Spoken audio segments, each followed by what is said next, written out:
नमस्कार, मी विशाल परदेशी. महाराष्ट्र विशेषमध्ये आपलं सगळ्यांचं स्वागत.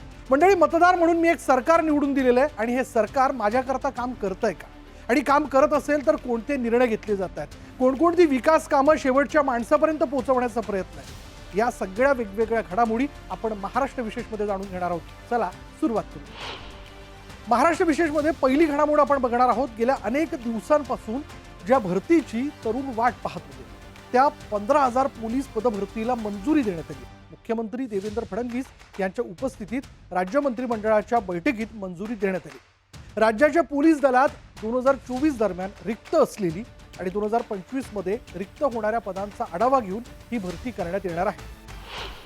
सोशल मीडियावरील अफवा आणि फेक न्यूजचा शोध घेत त्यांच्यावर नियंत्रण आणण्यात नागपूर पोलिसांच्या गरुड दृष्टी प्रकल्पाला यश मिळालं. सोशल मीडिया मॉनिटरिंग आणि सायबर इंटेलिजन्ससाठी काम करणाऱ्या या प्रकल्पाचा इतर जिल्ह्यांमध्ये देखील विस्तार करण्यात येईल, अशी माहिती मुख्यमंत्री देवेंद्र फडणवीस यांनी दिली. नागपूर पोलिसांनी विविध सायबर आर्थिक गुन्ह्यांच्या तपासातून मिळवलेले तब्बल 10 कोटी रुपये संबंधित लोकांना परत देण्यात आलेले. आता बघूयात, राज्यात मुख्यमंत्री उद्योजकता आणि नाविन्यता महाफंड योजना राबवण्यात येणार आहे आणि या योजनेतून यशस्वी उद्योजक स्टार्टअप्स तयार करण्याचं उद्दिष्ट आहे. विविध तंत्र शिक्षण घेतलेल्या 30 लाख तरुण तरुणींची शासनाकडे नोंद आहे. सर्वांना संपर्क करून AI द्वारे परीक्षा घेण्यात येणार आहे आणि यातून 25,000 उमेदवारांची अंतिम निवड केली जाईल. त्यांना तांत्रिक सहाय्य, आर्थिक मदत आणि प्रशिक्षण देण्यात येणार आहे. पुण्यातील गुन्हेगारीला आळा घालण्यासाठी मुख्यमंत्री देवेंद्र फडणवीस यांनी महत्त्वाची घोषणा केली. पुण्यात नवीन 5 पोलीस ठाणे देऊ आणि 1,000 लोकांचा स्टाफ मंजूर करण्यात येईल.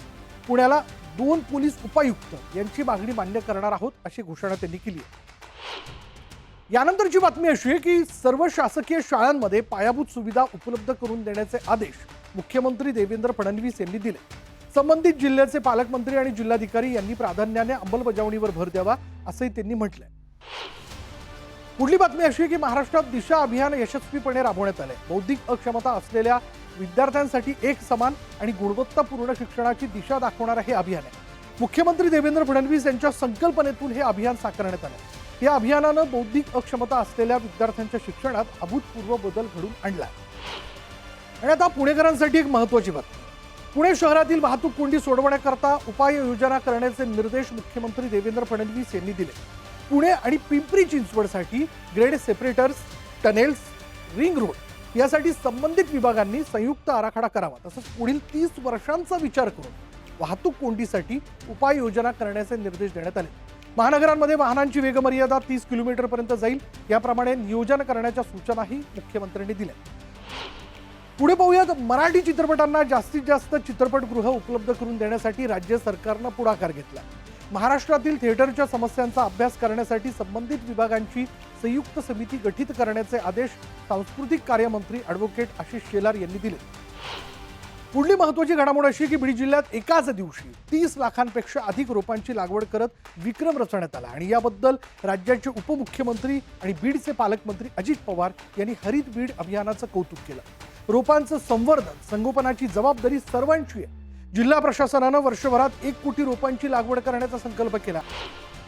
पुढली एक विशेष बातमी अशी आहे की कल्याण लोकसभा मतदारसंघातील अंबरनाथ इथल्या चिखलोली भागात नवीन दिवाणी न्यायालय आणि न्यायदंडाधिकारी इमारत बांधण्यात आली. या प्रथम श्रेणी न्यायालयाच्या इमारतीचं उद्घाटन महाराष्ट्राचे उपमुख्यमंत्री एकनाथ शिंदे यांच्या हस्ते करण्यात आलं. मीरा भाईंदर, ठाणे आणि अंबरनाथ इथे नुकतीच नवीन न्यायालयं सुरू करण्यात आली आहे आणि या संस्था न्यायालयीन प्रक्रियांना गती देण्यास आणि नागरिकांना वेळेवर न्याय मिळवून देण्यास मदत करतील, असा विश्वास उपमुख्यमंत्री शिंदे यांनी व्यक्त केला. पुढली महत्त्वाची बातमी अशी आहे की राज्यातील आरोग्य प्रयोगशाळा आणि रुग्णवाहिकेच्या सेवांचा आरोग्यमंत्री प्रकाश आंबेडकर यांनी आढावा घेतला. सरकारी रुग्णालयांमधील प्रयोगशाळांचा दर्जा उंचावण्याचे आदेश आरोग्यमंत्र्यांनी दिले. तसंच खासगी रुग्णालयातील रुग्णांनी देखील सरकारी रुग्णालयातील प्रयोगशाळेत तपासण्या कराव्यात, असंही त्यांनी सांगितलं. आरोग्य विभागांमधील रिक्त पदांच्या भरतीची तातडीनं प्रक्रिया सुरू करण्याचे निर्देश आरोग्यमंत्री आंबेडकर यांनी दिले. तर ह्या होत्या आतापर्यंतच्या वेगवेगळ्या महाराष्ट्र विशेषमधल्या घडामोडी. इथे थांबूयात. पहा फक्त न्यूज 18 लोकमत.